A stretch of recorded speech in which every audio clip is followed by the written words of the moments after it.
OSR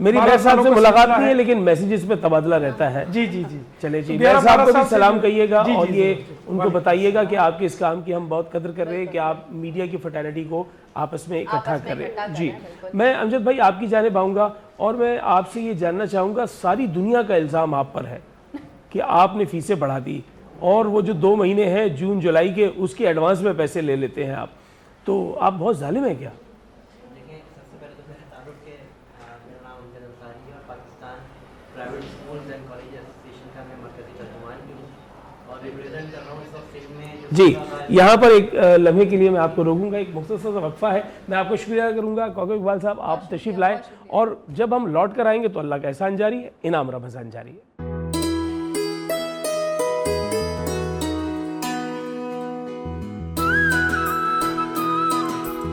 نعمتیں، برکتیں اور رحمتیں، ماہ انعام آ گیا، رمضان آ گیا، اللہ کا احسان انعام رمضان، انعام رمضان، انعام رمضان. نبی کو تو ہو قدرت ختیجۃ الکبریٰ ہے پہلی مادر امت ختیجۃ الکبریٰ. نبی کو تو ہو فائق قدرت ختیجۃ الکبریٰ.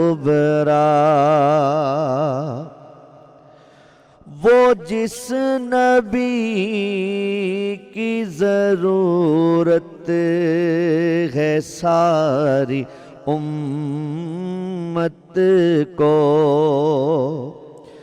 وہ جس نبی کی ضرورت ہے ساری امت کو، ہے اس نبی کی ضرورت ختیجۃ الکبریٰ.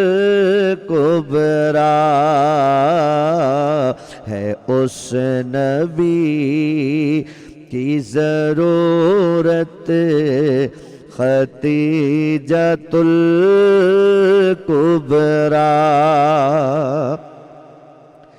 بشکل فاطمہ زہرا خدا نے رکھی ہے، بشکل فاطمہ زہرا خدا نے رکھی ہے. تمہاری آل میں برکت ختیجۃ الکبریٰ. تمہاری آل میں برکت ختیجۃ الکبریٰ. ہے مومنات میں ازواج میں بھی اول ہے مومنات میں ازواج میں بھی اول ہیں. یہ آپ ہی کی فضیلت ختیجۃ الکبریٰ. اور مقطع دیکھیے، شاعر فرماتے ہیں اسے بھی بخش کے امی شرف حضوری کا، اسے بھی بخش کے امی شرف حضوری کا. جگہ دو عکس کی قسمت ختیجۃ الکبریٰ جگا دو عکس کی قسمت ختیجۃ الکبریٰ. مثل ختیجہ ہونا شرط اس کے لیے ہے مادر زہرا ہونا.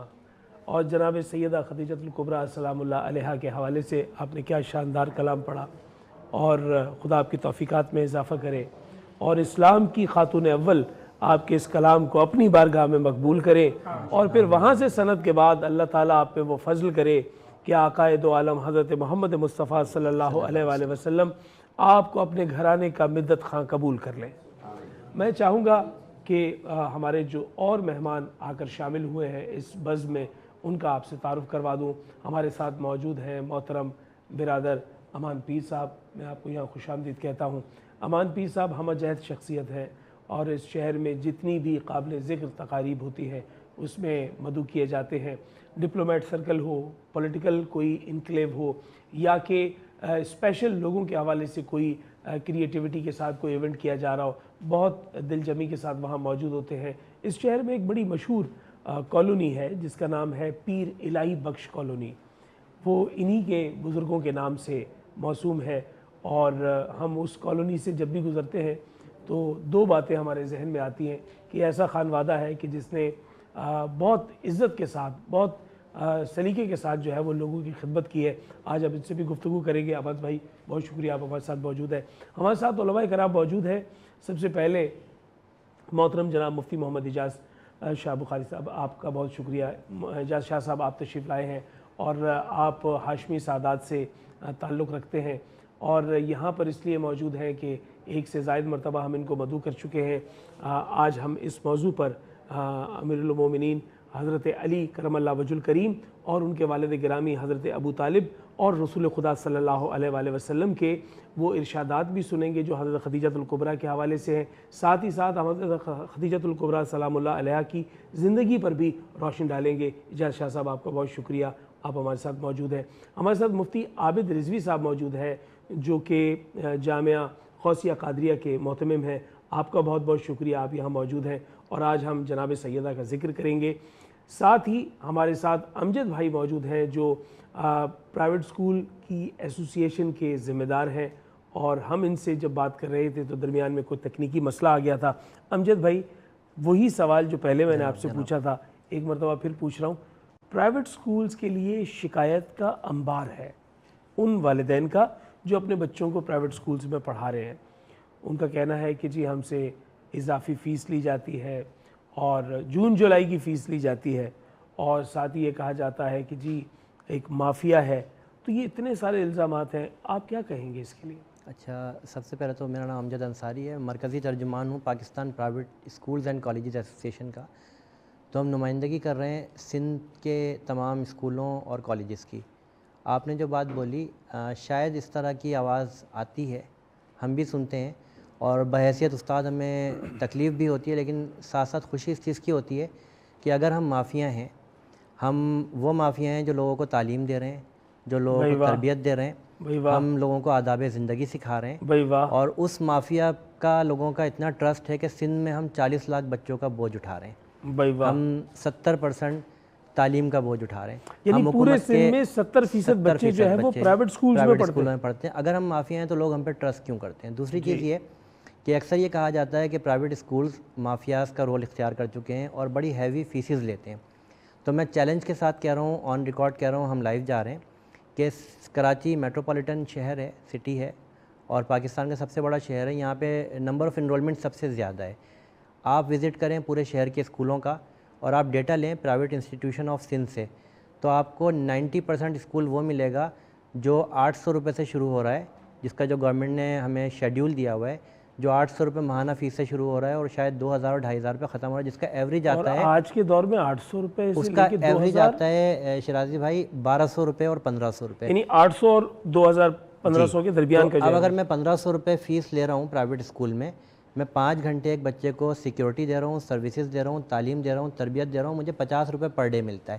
50 روپے پر ڈے میں ایک استاد جو نسلوں کی تربیت کرتا ہے وہ 5 گھنٹے کھڑا رہتا ہے اور بچہ ایک پنکھے کے نیچے بیٹھا ہوتا ہے. 90% ہمارے اسکول گو سولر ہو چکے ہیں, سولر پہ چلے گئے. ہمارے پاس جنریٹرز ہوتے ہیں, ہمارے پاس جو اسٹرکچر ہے تمام وہ سہولیات ہوتی ہیں جس سے بچے کو آسانی بالکل 100%. اور ہم نے گورنمنٹ سے ریکویسٹ کی ہے کہ پبلک پرائیویٹ پارٹنرشپ پہ آئیں, ہمارے پاس انفراسٹرکچر ہے, آپ ہمارے ساتھ آئیں, ہمارے ساتھ مل کر کام کریں. ہم اس حوالے سے بہت ساری چیزیں ہیں اور ہم نے ابھی خطوط بھی روانہ کیے ہیں منسٹر آف ایجوکیشن کو, سی ایم صاحب کو, اور بڑی امید ہے کہ اس پہ ہمیں. دوسری چیز آپ نے بولی فیسز کے حوالے سے, جون اور جولائی, یہ ایک مسلمہ حقیقت ہے. یہ معاملہ سپریم کورٹ تک گیا اور اس میں کہا گیا کہ جو اسکول سروسز دے رہے ہیں اگر 2 مہینے ان کو فیسز نہ ملیں گی تو ان کے اساتذہ کو تنخواہیں کہاں سے دی جائیں گی, بلڈنگز کا کرایہ کہاں سے جائے گا. صرف ایک سہولت ہوتی ہے, اسکول بند ہوتا ہے یعنی 80% شٹ ڈاؤن ہوتا ہے تو ہمارے بجلی کے بل کم ہو جاتے ہیں, باقی تمام چیزیں تو چل رہی ہوتی ہیں. تو ہم بچے کو اس میں اسائنمنٹ دیتے ہیں, بچوں کو بلاتے ہیں, بچوں کو کاپیز دیتے ہیں, ان کو تمام چیزیں دیتے ہیں, تو ہمارا خرچہ تھوڑا سا کم ہوتا ہے. لیکن ہمارا جو اس فیلڈ سے تعلق ہے, ہم یہ سوچتے ہیں کہ ہم وہ کام کر رہے ہیں جو نبی کریم صلی اللہ علیہ وسلم کی سنت میں سے, اور اب رمضان کا مہینہ ہے, ہم بڑا بالکل معلم ہیں, اور ہمیں بڑی خوشی ہوتی ہے کہ ہمیں اللہ تعالیٰ نے اس شعبے سے وابستہ کیا ہے جو لوگوں کی نسلوں کی تربیت کر رہا ہے. اور آئندہ آنے والے دنوں میں ملک کے جو معمار ہیں جو باغ دوڑ سنبھال رہے ہیں, ہم میں سے جو لوگ یہاں بیٹھے ہیں, ہم بھی کسی نہ کسی مدرسے سے, کسی اسکول سے پڑھ کر آئیں, علم حاصل کر آئیں.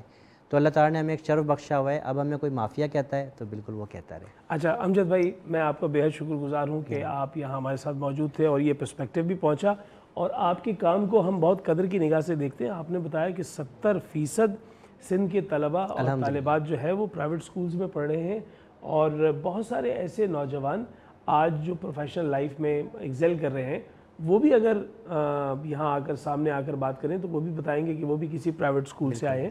اور پھر جو فی اسٹرکچر کی آپ نے بات بتائی, اب میں کیلکولیشن کر رہا ہوں تو مجھے اندازہ ہو رہا ہے کہ واقعی یہ تو جہاد سے کم نہیں ہے. جس سے مافیا کہا جا رہا ہے وہ جہاد کا کام ہے. آپ کا بہت بہت شکریہ امجد بھائی. شہزاد بھائی آپ کا بہت بہت شکریہ, آپ ہمارے ساتھ موجود تھے. اور میں ناظرین محترم اب جو ہے وہ رجوع کروں گا ڈاکٹر زیغم صاحب کی جانب. ڈاکٹر صاحب, آپ سے گفتگو شروع کرنے سے قبل سب سے پہلے تو یہ آپ سے دریافت کرنا ہے, کیا شاعر ادیب واقعی بہت گداز اور نرم دل کا مالک ہوتا ہے؟ کیا اس کو ہر چیز جو ہے وہ زیادہ محسوس ہوتی ہے؟ جی یہ حسیت ہے, حس اس کی ذرا زیادہ گہری ہوتی ہے. لیکن میرا جو حوالہ ہے وہ شاعر ادیب سے زیادہ فلسفر کا ہے. جی, تو میں سمجھتا ہوں کہ جس عہد میں اور جس خطے میں فلسفہ نہیں ہے وہاں اندھیرا ہے, وہاں روشنی نہیں ہے. تو اصل میں ہم جو اصل جو کام کر رہے ہیں وہ شاعری میں بھی اور ادب میں بھی فلسفی کا کام کر رہے ہیں. تو فلسفے میں ایسے گہرے خیالات لانا, ایک تو ہوتا ہے کہ جیسے لب و رخسار کی شاعری ہے یہ تو عام شاعری, لیکن ایسے کہ ایسی چیزیں متعارف کروانا جس سے آپ کی سوچ کو نئے زاویے عطا ہوں اور سوچنے کا انداز بدلے. کیونکہ وہی پرانی آرتھوڈاکس جسے کہتے ہیں سوچ پہ چلنا, اس سے آپ ترقی کی راہیں نہیں کھول سکتے. تو ہمارے ہر کام کے پیچھے تصوف ہوگا یا فلسفی ہوگی. کیا بات ہے. تو فلسفہ ہوگا تو شاعری جو ہے وہ حسن اختیار کرتی ہے. ایک ذہنی سوال ہے اس میں, فلسفے کو منطق کے ساتھ ہمیشہ اس طرح بیان کیا جاتا ہے جیسے یہ دونوں ایک دوسرے کے متضاد ہیں. جی فلسفہ جو ہے نا اس کے اجزاء ہیں, 8 اجزاء ہیں. اس کا جو پہلا جزو ہے وہ تو علم کلام ہے کہ آپ کو بات سوچنی آتی ہے اور کرنی آتی ہے. واہ, ٹھیک ہے نا. آپ سوچ ہی نہیں سکتے, آپ کو پتہ نہیں سوچنا کیا ہے, کس بات کے بارے میں سوچنا ہے, یہ سورج کیوں نکلا, چاند کا ہے, اور یہ کوسے قضا کیسے بن گئی, یہ ساری چیزیں سوال آتے ہیں نا ذہن میں. تو یہ سوالوں کا جواب تلاش کرتا ہے انسان, تو یہ سوال اور اس کو بیان کرتا ہے. جی, یہ ہو گیا علم کلام. یہ تو علم کلام ہے. اس کے بعد جو اس کی سب سے بڑا, اس کو ایک طرف رکھ دیں تو پہلا جو جز ہے وہ حساب ہے فلسفے کا.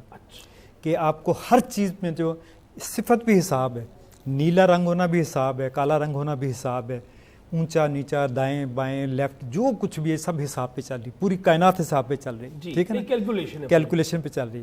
تو جس شخص کا حساب کمزور ہوگا وہ کسی طور پہ بھی فلسفی نہیں بن سکتا. ٹھیک ہے. دوسرا جو اس کا اگلا جز ہے, فلسفی بننا تو شاید درکنار, وہ فلسفہ سمجھ بھی نہیں سکتا. دوسرا جو اس کا جز ہے وہ منطق ہے. منطق جس کو لاجک, اس کا جزو ہے, اس کا جزو ہے. نہ اس کا جزو ہے, اس کا جزو ثانی ہے. دوسرا جزو اس کا لاجک ہے کہ یہ کریں گے تو یہ ہوگا, سبب ہے تو مسبب ہے, علت ہے تو معلول ہے. ٹھیک ہے. تو علت اور معلول کا جو رابطہ ہے، اور ہر علت ہے وہ خود بھی ایک معلول ہے، اور ہر معلول جو ہے خود ایک علت ہے، ایک سلسلہ چلتا جا رہا ہے. تو یہ علت اور معلول کا جو اس کے بعد تیسرا جو اس کا جز ہے وہ آبجیکٹس ہیں، کہ دنیا پوری کائنات میں جو چیز نظر آ رہی ہے، وجود رکھتی ہے، تو یا وہ ساکن ہے یا متحرک ہے، یا چل رہی ہے یا ساکن ہے. ٹھیک ہے. تو اس علم کو کہتے ہیں طبیعت، فزکس. یہ فزکس ہے. ٹھیک ہے نا. یہ سادہ سی اس کی مثال. اس کے جو اگلی چیز ایسی ہے کہ بہت سی چیزیں ہمیں نظر تو آتی ہیں لیکن سمجھ نہیں آتی. جی بہت سی چیزیں ہیں. آپ کو یہ ونس ان بلو مون، یہ بلو مون کیا ہے، ریڈ مون کیا ہے، یہ چیز ہے نا، تو ہمیں سمجھ نہیں آتی، پہلے نہیں آتی تھی. تو یہ علم الغیب تھا جو انسان نے سوچ کے، سمجھ کے، تعلیم حاصل کر کے، ارتقائی منزلوں سے گزر کے اس کو عالم شہادت میں تبدیل کر دیا. یعنی یہ سب کچھ علم الغیب میں شمار ہوتا تھا، اب یہ علم شہادت میں ہم نے سمجھ لیا اس کو، سمجھ لیا. ٹھیک ہے نا. تو عالم الغیب کے سفر کو علم الشہادت میں لانا یہ بھی فلسفے کی ایک شاخ ہے، کہ آپ کو بتا دیا جائے کہ یہ سپیڈ، یہ کسی چیز کی رفتار آپ اتنی بڑھا دیں کہ روشنی کی رفتار سے بھی آگے چلی جائے گی، تو وہ جو چیز ہے، جو وجود تھا، وہ ڈس انٹیگریٹ ہو جائے گا. ٹھیک ہے نا. تو یہ کیونکہ وہ بنیادی طور پہ توانائی تھی جو فروزن تھی. آپ اور میں انرجی ہیں بیسیکلی. تو انرجی جو فروزن فارم میں ہے تو ہم کہتے ہیں یہ منجمد توانائی ہے. کچھ عرصے کے لیے منجمد کر دیے گئے ہیں. ٹھیک ہے نا. تو وہ اس میں گفتار بھی ہے، کردار سب کچھ ہے، لیکن آپ ہیں پہ توانائی. تو وہ جو توانائی ہے اس پوری کائنات توانائی پہ چل رہی ہے، اور ہر توانائی کی نا ایک ویو لینتھ ہوتی ہے، نشیب و فراز ہوتی ہے، جس کو فریکوینسی کہتے ہیں. تو یہ ریڈیو ٹی وی ایسے اسی اے بی سی پہ چل رہے ہیں، آواز بھی اس پہ چلتی ہے، ارتعاش اس پہ ہوتا ہے. تو یہ ساری چیزیں جو ہیں یہ اس کے اندر آتی ہیں، جس کو ہم کہتے ہیں سمجھ نہیں آ رہی تھی، اب آپ نے سمجھا دیا، تو وہ عالم الغیب سے اٹھا کے اپن اس کو عالم شہادت میں لے آئے. آپ ایک جملہ اس میں کہہ رہے تھے خطا کلامی، آپ نے کہا کہ روشنی کی رفتار سے تیز. تو میں کہیں چھوٹا تھا جب یہ پہلی دفعہ میں نے سنا کہ آواز کی رفتار سے زیادہ تیز سفر کرنے والے کانکورڈ طیارے، سپر سونک طیارے جو ہے وہ ایجاد کر لیے گئے. تو میں نے چھوٹے ہوتے ایک جملہ کہا تھا جس میں میرے والد نے مجھے داد دی تھی. میں نے کہا اس کا معنی یہ ہوا کہ وہ جہاز جو ہے وہ آسمان پر ایسے گزر جائے گا اور بعد میں اس کی آواز بعد میں آئے گی. بالکل ایسا ہی، یہی اس کو سپر سونک کہتے ہیں نا، کہ جو گزر گیا آواز بعد میں آئی. آپ نے دیکھو وہ تو جا چکا. تو یہ اس کا جز. اچھا، پھر جب جو چیز سمجھ نہیں آ رہی آپ کو، آپ نے سمجھ لی، تو وہ آپ کی ارتقاء میں شامل ہو، آپ کے ایولیوشن پروسیس کا آپ نے کچھ فاصلہ طے کر لیا. ٹھیک. ابھی جیسے کہتے ہیں نا مریخ تھا، اور جیسے سیارے ہیں بہت. آپ جس چینل پہ بیٹھے یہ وینس ہے. جی یہ وینس ہے. تو 5 سیارے ہیں جس کی اللہ نے قسم کھائی ہے. فلا اقسم بالخنس الجوار الکنس. ٹھیک ہے نا. وہ تیرتے ہیں، سیارے بھی تیر رہے ہیں جیسے کشتیوں کی طرح فضاؤں میں. تو وہ 5 جن کو کہتے ہیں نجوم متحیرہ، جس کو دیکھ کے انسان حیران ہو جاتا تھا. نجوم متحیرہ، کہ ان کو حیران ہو. تو ہم پہلے حیران ہوتے تھے، صرف حیران ہونا آتا تھا. اس کے بعد اب حیرانی نے تھوڑا سا سفر طے کیا، تو ہم نے اس کو سمجھنا شروع کر دیا. تو پتہ چلا کہ ہم جو ہے یہ 5 ستارے جو ہیں، جس میں وینس، اس کا اپنے زہرا ہے، سیٹرن ہے، مریخ ہے، عطارد ہے، نیپچون. تو 5 ستارے لوگوں کو معلوم ہے. تو ان ستاروں کو پھر آپ نے سمجھ لیا، تو اس کے بعد کچھ اور بھی دریافت ہوئے. تو یہ سارے جو ہیں یہ پہلے وہ علم جو پہلے سمجھ نہیں آتا تھا لیکن اس کے بارے میں تصور تھے، اس کو ہم ما بعد از طبیعیات کہتے ہیں. اس کو میٹا فزکس کہتے ہیں. Meta physics. ٹھیک ہے. تو یہ بھی اس کا ایک جزو ہے. تو آپ نے ما بعد از طبیعیات کو طبیعت میں لانا ہے. طبیعت میں لائیں گے تو اس کے پھر فارمولے بن جائیں گے، کہ نیوٹن کے قوانین بن جائیں گے، کہ کتنی رفتار سے گیا، کیا ہوا. تو یہ 4 چیز. تو ہم یہ لوگوں کو یہ کہتے ہیں کہ جب ہم بہت سے چینل سنتے ہیں نا، تو یہ باتیں بھی کرنی چاہیے تاکہ لوگوں کی سمجھ بھی آئے نا چیزوں کی. دیکھیے نا، آپ کی آج کی یہ گفتگو جو ہے وہ رمضان ٹرانسمیشن میں اس انداز میں جا رہی ہے، بلکہ تبرکن جاری ہے، کیونکہ ہم اس کو بہت ڈیٹیل میں بات نہیں کر رہے وقت کی کمی کے باعث. لیکن یہ بات پہنچ رہی ہے لوگوں تک کہ ایکچولی فلسفی ہے کیا. یعنی آپ جب فلسفے کو صرف یہ کہہ کر آگے بڑھ جاتے ہیں کہ ایک عام تاثر جو لے مین کا ہے فلسفے کے متعلق وہ ہے کہ جو ریالٹی نہیں ہے وہ فلسفہ ہے. یہ ایک عام یہ تو فلسفہ بیان کر رہا ہے، اس کا تو حقیقت سے. لیکن جب آپ اجزاء کے دیکھیں 3 اجزاء اور میں اگر آپ کو جلدی بتا دوں گا. ایک تو یہ تو طبیعت اور ما بعد از طبیعت ہے. ایک اس کا جو اگلا ہے وہ کیمسٹری ہے، کہ ہر چیز کے اندر کیمیکل ایکشن ٹیک پلیس کر رہا ہے. ٹھیک ہے نا. نمک ہے، آپ کے جسم کے اندر ہزاروں، ہر وقت ہزارہا عوامل جو ہیں وہ طے پا رہے ہیں ہر سیکنڈ میں، جی ہر لہجے میں. تو اس لیے جو ہے نا ایک سیل جو ہے نا وہ بھی کائنات ہے پوری، جی ایک جو جی خلیہ ہے بالکل پوری ایک یونیورس خلیہ. ہے، تو اس کو مائکرو کازم کہتے ہیں. ٹھیک ہے نا. تو صوفیہ کہتے تھے کہ جی جو باہر کی دنیا ہے ہم کہتے اس کو عالم کبیر، اور جو اندر کی دنیا ہے وہ عالم صغیر. تو کہتے صوفی کہتے ہیں نہیں یہ عالم کبیر ہے، کیونکہ پورا عالم کبیر اس میں سمایا ہوا ہے. کیا بات. Heaven and earth can not contain me but the heart of momin can contain me. تو وہ اس کی وجہ سے یہ عالم کبیر ہے کہ اس کے اندر پورا جہاں سمایا ہوا، پوری کائنات سمائی ہوئی. واہ. تو یہ اس کی کیمسٹری کو جاننا، اس کی الکیمی کو جاننا. اور اچھا اس کا جو اگلا جز ہے وہ ہے ریلیشن شپس. فلسفے میں یہ بہت اہم ہے کہ آپ کو مجھ سے بات، آپ کو جو ریلیشن شپ ہے ماں باپ بیٹا بھائی بہن جی اور معاشرہ، کوئی بھی رشتہ، سارے رشتے جو ہے نا اس کو خوبصورتی سے نبھانا، اس میں حسن پیدا کرنا، وہ اس فلسفی کا ایک حصہ ہے تاکہ دنیا خوبصورت ہو جائے. تبھی دنیا خوبصورت ہوگی نا. واہ واہ. تو اس کا مطلب یہ ہے کہ آپ کو بہت سے وہ تمام ایموشن جو ہیں، حسد ہے، غضب، کینہ، لالچ، حریص، یہ ساری چیزوں کو ہٹاؤ گے تو یہ محبت پیدا ہوگی. کیا بات. تو یہ اس کے لازمی حصے یعنی کثافتیں ہٹانی ہے تو پھر لطافت آئے گی. جی بھائی واہ پھر لطافت آئے گی. کیا بات. ٹھیک ہے نا. اور اس کا ایک اور جز ہے وہ ہے کہ پورے دنیا میں اتنے لوگ رہ رہے ہیں، ملکوں میں ہزاروں لاکھوں کروڑوں کی آبادیاں ہیں، تو وہ لوگوں کو کون حکمرانی کرے گا اور کیسے کرے گا. تو رول کو رولنگ کرنا کہ کیسے حق حکمرانی کیا ہے، کس کا ہے، تو حسن حکمرانی کیا ہے. کیسے بڑے طریقے پہلے تھے نا، آٹوکریٹس تھے، بادشاہ تھے، مطلق العنان تھے، ایبسولوٹنزم تھے، ٹوٹلیٹیرین تھے، مختلف قسم کے بعد. پھر بعد میں لوگوں نے فیصلہ کیا آخری جو ابھی تک پہنچے وہ جمہوریت پہ ہیں کہ بیسٹ جو حکمرانی وہ جمہوریت. ابھی تک جو نتیجہ ہے وہ یہ کہ جمہوریت بیسٹ ہے. ٹھیک ہے. تو یہ تھا. اور آخری جو حصہ ہے نا فلسفی کا وہ تو حد ہے، وہ ہے جمالیات. کہ آپ کا ہر کام، آپ نے جو منہ سے بات کرنی ہے نا تو وہ اس آیت سے کے تحت کرنی، جس کا نام ہے آیت کا قولوا للناس حسنا. یا تو بند رکھو منہ اپنا، یا پھر جو بات کرو تو خوبصورت کرو، ورنہ بولنے کی ضرورت نہیں ہے. قولوا للناس، لوگوں سے بات کرو حسنا، حسن سے، خوبصورتی سے، جمالیات سے. اور کوئی بھی کام کرو اس میں حسن ہونا چاہیے. کیا بات. ٹھیک ہے نا. آرٹسٹک ہونا چاہیے، کپڑے پہننے ہیں، باتوں سے خوشبو آئے، خیالات سے خوشبو آئے، اور ہر قسم کی چیزیں. تو آپ ایک خوبصورت ترین شخص ہوں اس لحاظ سے. تو اس کے لیے آپ کو کچھ محنت کرنی پڑے گی، کوشش کرنی پڑے گی. تو یہ فلسفے کا مجموعی رنگ ہے. اگر آپ نے یہ پس منظر میں رکھا ہے تو آپ کا ادب بھی نکھرے گا اور آپ کا. میں یہ سمجھتا ہوں ڈاکٹر زاہد صاحب آج آپ نے جو ہے وہ فلسفے کو جس طرح بیان کیا انتہائی اختصار کے ساتھ، حالانکہ اس پہ آپ سے حاصل گفتگو کر سکتے ہیں، اس پر میں آپ کا سائلین کی جانب سے جو سوال پوچھنا چاہتے تھے ان کی جانب سے شکر گزار ہوں. اور واقعتاً جی چاہتا ہے کہ ایسی ایک دو اور نشستیں آپ کے ساتھ ضرور ہوں. میں امان پیر صاحب آپ کی جانب آؤں گا. امان پیر صاحب، پیر الہی بخش ایک فنومینا ہے، ایک نام ہے جن کے نام سے پی آئی بی کالونی ہے. ہم پی آئی بی سے گزرتے ہیں، امان پیر ہمیں یاد آتے ہیں اور ہم کہتے ہیں یہ کتنا بڑا خاندان ہے. آپ کے خاندان کے حوالے سے جانیں گے کس نے کیا کیا کہاں اپنی خدمات انجام دی. یہاں لیتے ہیں ایک مختصر سا وقفہ. اللہ کا احسان جاری ہے، انعام رمضان جاری ہے.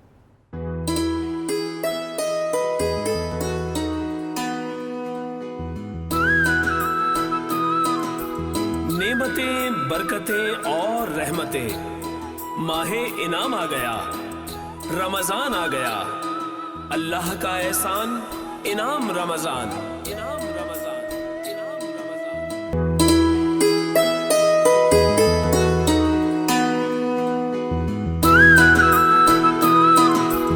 نعمتیں، برکتیں اور رحمتیں، ماہ انعام آ گیا، رمضان آ گیا، اللہ کا احسان انعام رمضان. السلام علیکم، میں ہوں آپ سب کے شیف رمشہ ابتسام. امید کرتی ہوں آپ سب خیر خیریت سے ہوں گے. رمضان کے اس بابرکت مہینے میں آپ کے لیے لے کر آتی ہوں زبردست سی امیزنگ سی ریسیپیز. ہماری کوشش ہوتی ہے کہ ہم وہی چیز آپ کو سکھائیں جس کے انگریڈینٹس جو ہیں ہمارے کچن میں موجود ہوں اور بہت ہی بجٹ فرینڈلی وے میں رکھ کے ہم اپنی ریسیپیز کو آپ کے ساتھ ڈیلیور کریں. آج جو شخصیت ہمارے ساتھ موجود ہیں وہ کسی تعریف کی محتاج نہیں ہے، کیونکہ ان کا کلینری فیلڈ میں جو ایکسپیرینس رہا ہے وہ بہت واسٹ ہے. کیونکہ ہم ایز اے کلینری اسٹوڈنٹ اپنے پریکٹیکلس، اپنی تھیوریز، اپنے ایگزامس پہ فوکس کرتے ہیں، لیکن انہوں نے جو اپنا 19 ایئرس کا کام اپنے اس فیلڈ کو دیا ہے، اسی کی وجہ سے وہ یہاں تک پہنچے ہیں اور یہ اونر ہیں ہمارے میمن بائٹس کے. تو ان سے بات کرتے ہیں کہ آج یہ کیا ہمیں سکھائیں گے. السلام علیکم. وعلیکم السلام. کیسے ہیں آپ؟ اللہ کا کرم ہے, آپ سنائیں. اللہ کا شکر. تو آج آپ کیا بنا رہے ہیں؟ آج جو ہے وہ کڑی چھولے ہیں اور کھٹے آلو ہیں, کیونکہ رمضان کے اندر جو نا تھوڑا سا چٹپٹا ہونا چاہیے دسترخوان پہ. میں پچھلی دفعہ تو آپ کے لیے سحری اسپیشل ریسیپیز لائی تھی, آج ہم نے کہا کہ کچھ افطاری کا ٹچ دے دیں. ٹھیک ہے, تو آپ اسٹارٹ کریں. کڑی چھولے اور کھٹے آلو کی ریسیپی. بالکل. یہ آپ نے, میں دیکھ رہی ہوں کہ آپ نے یہ کڑی جو ہے کڑی بنائی ہوئی ہے. کڑی جو ہے بیسن دہی کے ساتھ جو ہے میں نے بنائی ہوئی ہے. کیا کوانٹٹی ہے اور کتنی کوانٹٹی ہے؟ دیکھیں کوانٹٹی جو ہے آپ 10 سے 20 گرام جو ہے وہ چنے کا آٹا لے لیں. ٹھیک ہے. ایک پاؤ, جی ایک پاؤ کرنا ہے یا وداؤٹ؟ نہیں, اس کو سب چیزیں مکس کرنی ہے دہی کے ساتھ. ٹھیک ہے. تو یہ نمک ڈلے گا, کٹر مرچ ڈلے گی, تھوڑے سے ہری مرچیں ڈلیں گی اس کے اندر. ٹھیک ہے, چاپ کی بھی. ٹھیک ہے. ٹھیک ہے, تو یہ کڑی تیار ہو جائے گی. ویسے کڑی سب کو بنانے آتی ہے. ٹھیک ہے. تو ہم کھٹے آلو کی جو ریسیپی ٹرائی کرتے ہیں اور اس کو کڑی چھولے کے ساتھ کمپیئر کریں گے. ٹھیک ہے. تو آپ یہاں آج کے ہمارے اسپانسر ہیں کشمیر پریمیم گولڈ. یہ ہے پیور ویجیٹیبل آئل جو کہ کولیسٹرول فری اور اس میں ہے وائٹامنس A, D اور A3. آج ہم اپنی ریسیپی میں کشمیر آئل کا یوز کریں گے. سب سے پہلے آپ لے لیں 50 گرام چاٹ مسالہ.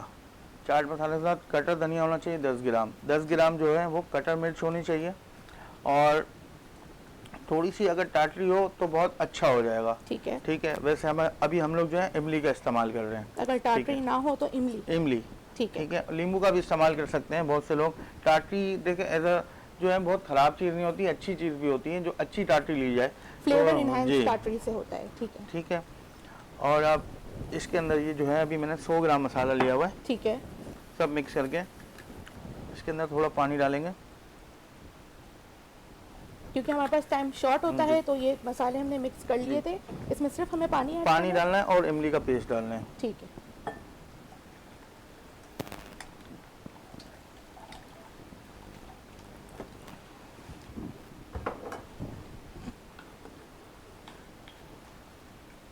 اگر ہمارے پاس ٹاٹری املی نہ ہو تو کیا ہم سرکے کا استعمال کر سکتے ہیں؟ سرکہ نہیں ڈلے گا, سرکہ ذائقہ خراب کرتا ہے. لیمو لیمن جوس اس کا لینا, یہ آلٹرنیٹ ہوتا ہے ٹاٹری کا.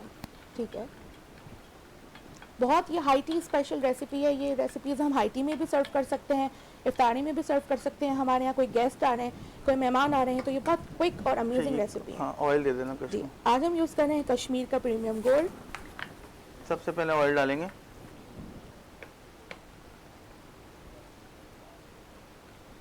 یہ تقریباً ہاف کپ آئل ہوگا. جی.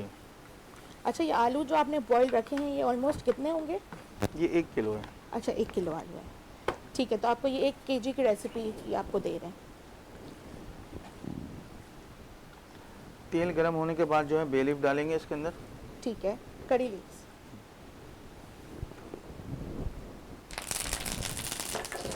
کری لیوز کی خوشبو ہر ڈش میں بہت اچھی لگتی ہے. اور یہاں میں کری لیوز کے حوالے سے ایک ٹپ آپ سے شیئر کرنا چاہوں گی کہ اگر آپ کری لیوز کو کوکونٹ آئل کے ساتھ ملا کر اپنے بالوں پہ لگائیں گے تو آپ کے بال جو ہیں وہ بہت فاسٹ بڑھیں گے.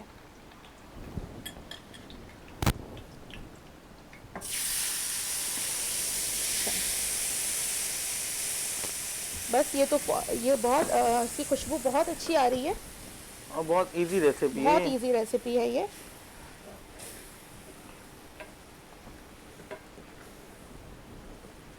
کری کی ریسیپی آپ پلیز تھوڑا ریپیٹ کر دیں گے, کیونکہ کری کی ریسیپی ویورز کو. کری کے اندر جو ہے آپ کو میں نے بتایا دہی, بیسن, کٹر مرچ, ہری مرچ.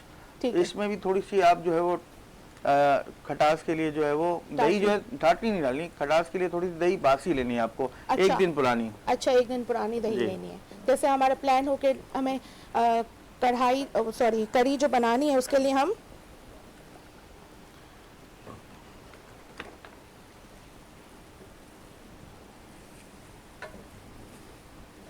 اس کو کتنی دیر ہمیں پکانا ہے؟ یہ 1 کلو کا مسالہ ہے تو 5 سے 6 منٹ اس کے اندر. ٹھیک ہے. جب اس کا آئل اوپر آ جائے تو آپ سمجھ لیے گا یہ مسالہ تیار ہو گیا ہے. ٹھیک ہے. شیف عمیر, میں آپ سے کویشچن کرنا چاہوں گی کہ آپ کا جو یہ بزنس ہے میمن بائٹ کے نام سے اتنا مشہور ہے اور سب اس کو بہت پسند کر رہے ہیں اور آپ کی ماشاءاللہ سیل جو ہے بہت ہی زبردست ہے, تو یہ آپ کے اس کام کے پیچھے آپ کی کیا ہسٹری ہے کہ آپ نے کیوں یہ فیلڈ چوز کی اور آپ نے کیوں آپ نے یہ اپنا کارڈ جو ہے وہ لگایا؟ دیکھیں یہ میرے دادا باپ داداؤں کی وجہ سے جو ہے یہ بزنس جو ہے وہ رن اپ تھا. ٹھیک ہے. جو ریسیپیز ہیں یہ آپ کی ہے؟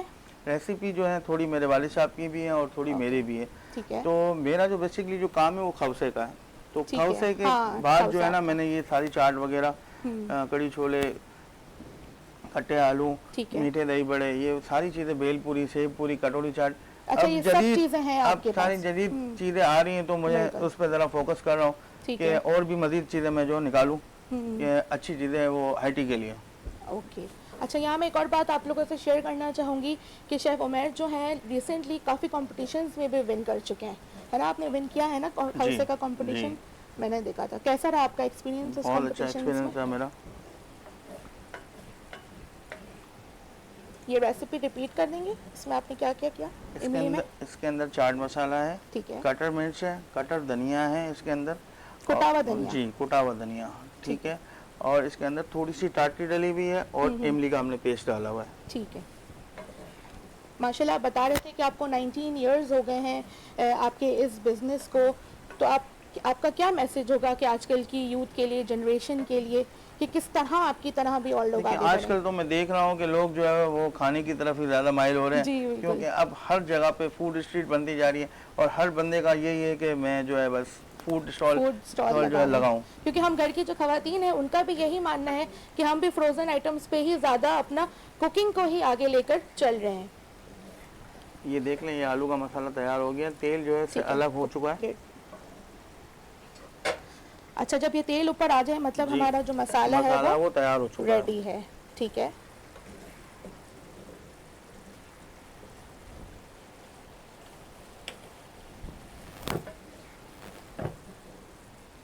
اچھا آئل جو ہے ہم نے اس میں Kashmir cooking premium gold use کیا ہے جو کہ ہے ویجیٹیبل آئل اور ہے کولیسٹرول فری. ہم لوگ کا آلو کا مسالہ جو ہے وہ الگ طریقے سے بنا ہوتا ہے کیونکہ گھریلو لوگ جو ہے نا وہ اسی کے اندر جو ہے فرائی کر دیتے ہیں. بیسیکلی میں بھی خود یہی کرتی ہوں کہ میں مسالہ ریڈی کرتی ہوں, بوائلڈ آلو اس میں جو ہے مکس کر لیتی ہوں. ہمارا جو ہے کمرشل بیسس پہ کام ہوتا ہے تو ہمیں مکس نہیں کرنا پڑتا ہے کیونکہ تھوڑی دیر کے بعد یہ خراب ہونا اسٹارٹ ہو جاتے ہیں. اوکے. اس کی شیلف لائف کم ہے. جی. اوکے.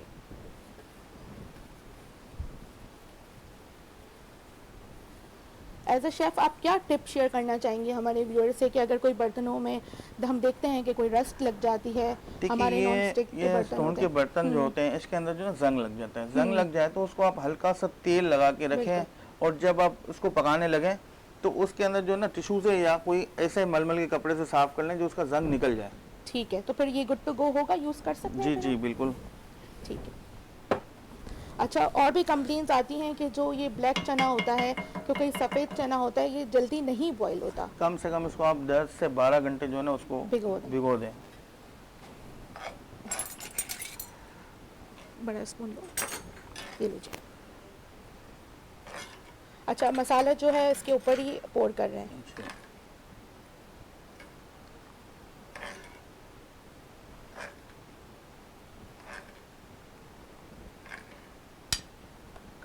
لوگ اکثر جو ہے چھولوں میں بیکنگ سوڈا بیکنگ پاؤڈر کا بھی یوز کرتے ہیں بوائل کرنے کے ٹائم. بیکنگ سوڈا ڈالیں مگر اتنا ڈال دیتے ہیں لوگ کہ جو اس کا ذائقہ ہی چینج ہو جاتا ہے. ٹھیک ہے. دیکھیں یہ آلو جو ہے آلو دکھنے بھی چاہیے کیونکہ ہم لوگ جب فرائی پین کے اندر آلو جو ڈالتے ہیں اس کو فرائی کرتے ہیں تو پھر آلو دکھتے نہیں ہیں وہ, اور آلو تھوڑے ٹوٹ بھی جاتے ہیں وہ. بالکل ہاں, وہ ہم جب تیز سے اسپون سے یہ دیکھ لیں آپ بالکل یہ کمرشل یوز آلو آپ جب تھال میں لگے ہوئے ہوتے ہیں باہر تو اس طرح نظر آئیں گے. اس طرح ہوتے ہیں بالکل. تو آئیے آپ کڑی چھولوں کی طرف بڑھتے ہیں.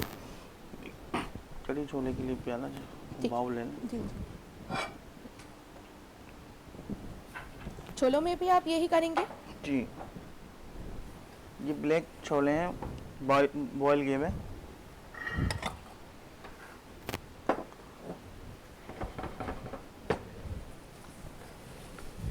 دو چیزیں ماشاءاللہ آپ نے سکھا دی اور بہت ہی کوئک اور جھٹ پٹ, اور میں تو آپ کا یہی اب میتھڈ جو آپ نے مسالے کا بتایا یہی اب میں فالو کروں گی کیونکہ مجھے بہت ایزی لگا یہ.